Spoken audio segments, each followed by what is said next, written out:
You are now tuned in to the Free Play Media Podcast Network.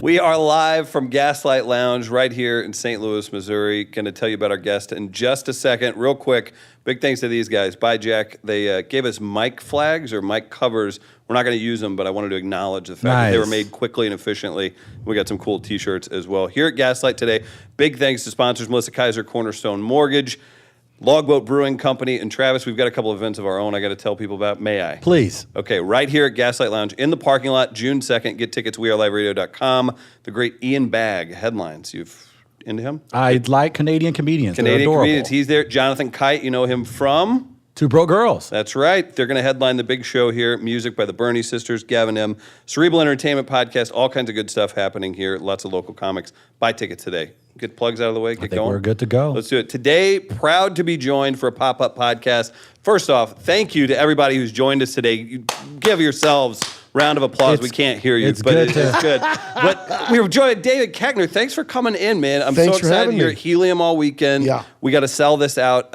His family will only fill up 3 of the shows on their own. You do have a lot of family here in Missouri. Yeah. What's that? My Uncle Tip. Tip? I haven't talked to Tip in like 3 years. How is he? He's great. Yeah. He's very. You met Tip? Tip and I used to wrestle cattle together in the late 80s. Tip. What's going on with Tip? You. Uncle Tip is my dad's youngest brother, and he lives up out here in O'Fallon. Okay. And since he's from Tipton, he got the moniker Tip. Tip Koechner. Tip Koechner. To me, he's Uncle Jim. Yeah. I'm sure he doesn't listen to your podcast. You'd be surprised. We're big in O'Fallon. I'd be very surprised if he listened to it. Old Tip. No, we were. Yes, sir. We were just saying before we got started, being, of course, from a small town. Now that you've gone Hollywood, you probably have sold out and lead is liberal. Yeah. Right. A lot has probably changed. Wearing those fancy boots in here like you own the place. And now you're returning home. What's the welcome usually like? What's the welcome in Tipton? Yeah, in general. Yeah, when you return home. It's always more like, don't make a show of yourself. What the fuck is wrong with that? You're not a big shot. I don't know, man. That's just, but, it keeps you humble. You will never lose with humility. Humility will always serve you. Very true. Yeah. So you went back, I believe you were you like a grand marshal of a parade or something? Almost. How did that go? Almost, so close. For Tipton's 150th year of existence, the sesquicentennial, they asked me to be grand marshal. I said, well, sure. So I was going to go, and my son Charlie was going to accompany me. This must have been 10 years ago. And so they also wanted me to sign pictures at the bank. So I said, sure. And then they called me about 2 weeks before the parade and said, what car do you want to ride in? I said, whatever you want me to go in as Grand Marshal. The nicest. They said, we're not doing that anymore. What's that? What's that? Exactly. No one's going to be Grand Marshal. I thought you had asked me to be. Yeah, no, everyone's Grand Marshal. The whole town's Grand Marshal. I'm like, this doesn't make sense. But okay, but at that time. Did the Patriots make this happen? Remember whenever they did that? They all came out as a team in the Super Bowl. Oh, okay. They didn't introduce the individuals. They did that against the Rams, unfortunately. So they called you to drop the line that said, hey, this is a participation award kind of thing. Basically. Right. And so at this point, I can't back out of it. I can't say, I'm not coming if I'm not Grand Marshal, because then it'll seem like my diaper's full. Well, then trust me, it is most of the time anyway. It's fair. So after you screamed at your publicist, Beth, who's here today. She was not working for me then. Okay, that's the problem. I would have made her clean that one up. It's a horrible misunderstanding. I mean, it's such a real thing, though. I mean, even going back to like the Seinfeld episode of him going back to his old school and getting bumped 18 times. That's a real thing that happens in small towns, and I'm not just picking on Missouri. Like everywhere, when somebody comes back, there's this, you think you're better than me kind of attitude. I find that to be really interesting. Yeah. There was a guy I knew, Jimmy Miller, who was once someone I was working with, who's Will Ferrell's manager and Adam McKay's manager and like Jim Carrey's. He told me never play your hometown. He's from Pittsburgh, and he said his brother, Dennis, would always have a tough time in Pittsburgh. That's their hometown. Now, when Beth she's working for me now, unless she gets fired before the end of this podcast. Possible. I did play my hometown. I played Tipton in my grade school Stand gym. up? Stand up. Okay, Did yeah, stand up at the yeah. grade school gym. Did I sell 3 shows or 2? Sold it out. That's all Sold that it matters. out. I mean, Sold it packed out. to the brim. I mean, you haven't Yeah. seen that since the last 4-H meeting in that town, right? That would have been bad if I couldn't sell out my own hometown. Although there are only 2,000 people there. There's 3,500 now because of the prison. I'm not kidding you. They Is that a moved big- the is it a city driving limits. force? This guy's shaking his head. They moved the city limits of Tipton Yeah. to include the prison because federal dollars are allocated on head count. As one so would one do. could argue that half the town is locked up. So the shows. Did you get laughs at the shows though? That's what's important. Yes. That was good. So now you're looking okay. I'm looking at Beth because she all was right. there. Did I get laughs? Of course I got laughs. Okay, so here's a question too, just to deal with that part. It's a real of hot seat in here, folks. Right. We're going- There's an air of danger. There certainly is. Here's a fastball for you. Are you the most famous person from Tipton? Is the Yes. next question. Like, how many famous people are from there? One of the guitarists from the Byrds. I'm not kidding. Oh, wow. The band The Byrds from the late 60s, early 70s. You would know their one of the most famous songs, Turn, Turn, Turn. Yes. I guess you can sing on this because you probably don't pay for music, do you? No. Sure. To yeah. every season, turn. Oh, okay. Yeah. You know that song. I feel like maybe that's been the soundtrack to something you've acted in as well, Probably. too, at some point. The guitarist, I believe his name is Gene Clark, is from Tipton as well. Gene Clark. Shout out to Gene Clark. I think There he you go, might Gino. listen as well. Yeah. So Yeah. was that your inspiration for coming out to Hollywood? No. Okay. Kind of curious. So you spent time in Columbia, Missouri. We were just talking about this. I was mistaken. I thought you worked at Shakespeare's. You worked. At Los Banditos, which is no longer open. I'm sorry. A Mexican restaurant. Yeah. Why are you sorry? Did you have a hand I'm in about its to say, closing? but how did It could have been better. I want the shrine to you there. I want you to be able to visit Columbia and go have a meal at Los I see. Banditos. I haven't been to Columbia in years. Probably a lot different than you remember. I'm guessing. Yeah, it's grown quite a bit. Probably grown, sure. How did a fine rural white man like yourself end up at a Mexican restaurant in Columbia, Missouri? Well, there were no persons that were of any Look at him Hispanic, go. He's a ballerina town. any This is Hispanic good. heritage that ever worked there. To my knowledge, there weren't Thank any. God. Yes. I don't think anyone brown worked there at all. And I don't tan. There Sure. was an Indian fellow that worked there. Nice. We didn't serve Indian Delightful food. staff. Yeah. So hustled your way through Columbia. So Yes. I'm trying to think. So experience in Columbia, do any acting in college, do any performance there? No, none. Wow. I didn't know. that. I was a poli-sci major. As was I. That's crazy. Yeah. So then I quit going to school because I realized by my 3rd year, I was like, oh, I don't want to be a lawyer. I don't want to teach. And the only way you're going to make it in politics is if you're wealthy or you're from a political family or you're the smartest guy in any room you walk into. Right. I'm none of those things. And I decided, all right, well, this is not going to work out. So I quit going to my classes. And then you become academically ineligible. And so my dad said, well, Dave, I don't know what you want to do, but I don't think you want to go to school. That was it. I thought I was going to get in trouble, but he was quite happy Yeah. to sell me the car I was driving. And then I got 3 jobs and worked in Columbia for the next year or so and saved my. Oh, then I went up to Chicago, visit a friend, went to the Second City because I knew a lot of people at Second City had gone on to Saturday Night Live. Right. This is when you had to read things from books. Yeah. And it was pre-internet. And so then I saw they taught classes. And like a bell went off. And I was Did that like, just wow. make your head explode? Yes, in Yeah. a way. Like, wow, that's how you do this. Right. So I surreptitiously wrote down the number on a matchbook because being from a small town, you carry a lot of shame and you don't feel like you're capable. You're Catholic as well. Yes, Catholic too. Yeah. So I wrote it down secretly on this matchbook cover or inside the matchbook as if, like someone's going to tap me on the shoulder going, why are you writing that down? Who do you think you are? You've got a real attitude thinking Yeah. you could take those classes. Yes.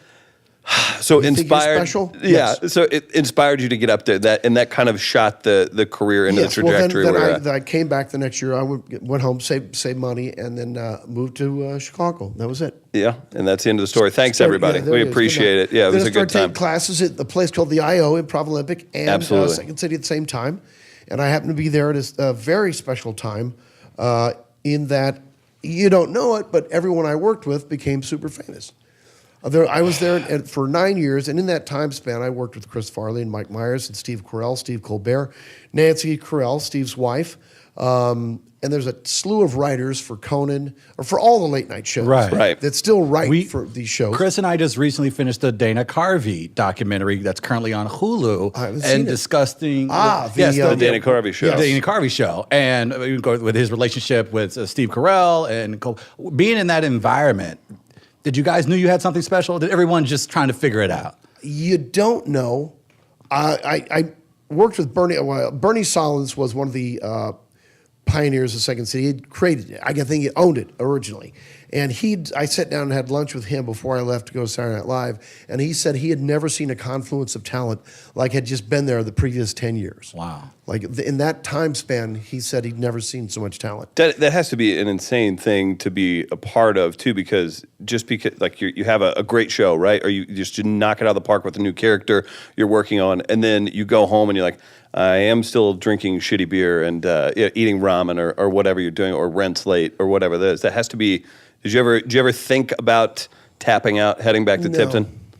Not once. No. Yeah. No. I honestly, once I made my decision to be an actor, something inside me said this is going to work. I just believed. Right. So you make your decision, and then you just kind of call your shot in a way. That's fantastic. As far as people that maybe didn't get commercial or Hollywood fame along those times, anyone there we should have heard about? Sure. Yeah. Quite a few, I'm sure. Well, of course. Yeah. But it takes a combination of things to keep pursuing it. And People never are their own worst enemies at times, too. Well, I always say there's only one person in my way in terms of success. It's not any other actor. It's myself. The only person. I thought you were going to say your wife. Yes, that'd be my wife, weird. of course. Yeah. She's supportive of me. No, she is. And that has to be part of it as well. But I think that's the only person in your way. And there are plenty of my friends who have not made it to their full potential, I would say. And you look at them and like, I know plenty of guys that are much more talented and funny than I am, but for whatever reason, a combination of things, it just doesn't go their way. It's wild how that works out. Travis, when are you going to realize your potential? No, that's not even happening. It's They're not going to make that happen. Right now. Right Make it happen now. Bring it out. And here you go, and you just broke. And your career's over. Wow, it was quick. That was quick, up and down. But I've always been fascinated by this in the sense that we were talking about this before you got here. We were going down your list of even most recent credits.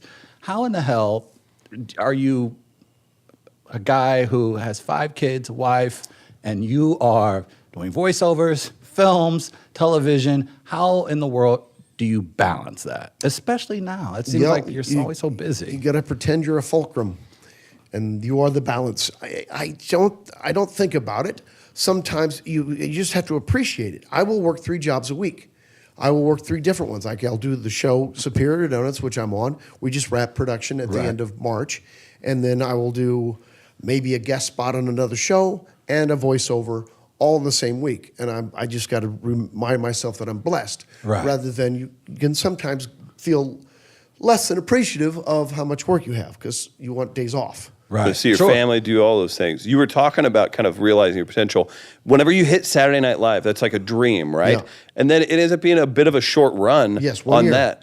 I mean, where were you at in your career at that point? I really wanted to talk to you about that because, I mean, you had memorable characters. Yeah. There were obviously a ton of talented people. It wasn't a long part of your career at all. It's a nice credit to always throw on, obviously. I had thought I was only going to do 3 years. That's you sign a 6-year contract. In my mind, I had already made up that I was only going to stay there 3 years and move on.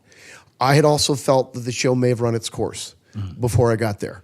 And so that mindset, you can divine things. I really do believe that. And what had happened was the universe heard me. Because I decided I was going to be there 3 years. Well, guess what? You were so powerful, Koechner. Why don't we let you go after it? Hit the bricks. We're behind you, buddy. The thing is, I had a very successful year on that show. I had like 5 or 6 characters, and I did political impressions. I was a bit reluctant to do their bidding. oftentimes they'd say, hey, why don't we do a T-Bone's talk show? And I would say, that's what's wrong with this show. We do too many talk shows. Right. Let's do more sketches. Yeah. They don't want to hear it from me. They ask me. Now, they're not really asking. They're really kind of telling you, here's what you need to do. Plus, I'd pissed off one of the head writers and called him a hack. So that did not help. That'll do it. Anybody who's still working today? Uh-huh. Okay. Oh my! It's all right. Is it still strained, the relationship? Not that he knows. I think he knows that he had a hand probably in my termination. No, they just didn't renew my contracts, as they say. Right. But yeah, he knows. We've never talked about it. And I should say to him, why'd you do that?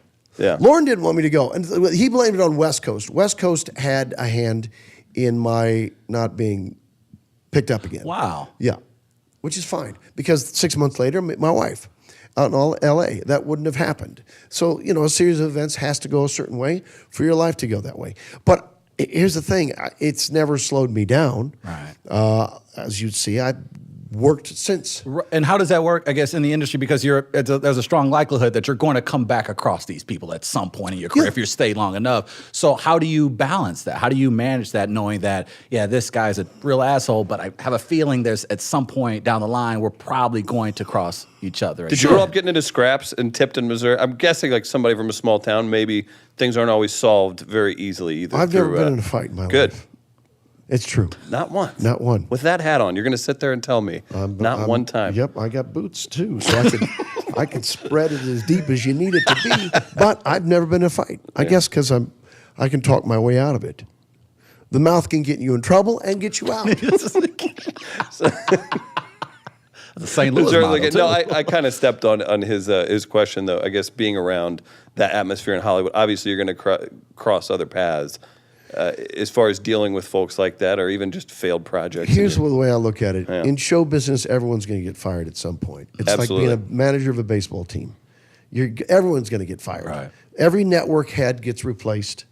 Every executive loses their job eventually. That's just the way it goes. It's rare to have a job that long. Like, you look at Lorne Michaels, he stepped down for those couple years because he wanted that 5-year run. It was done. Then Jane Demugian or something came in and took it over, and then it was Dick Ebersol, I think, for a couple years.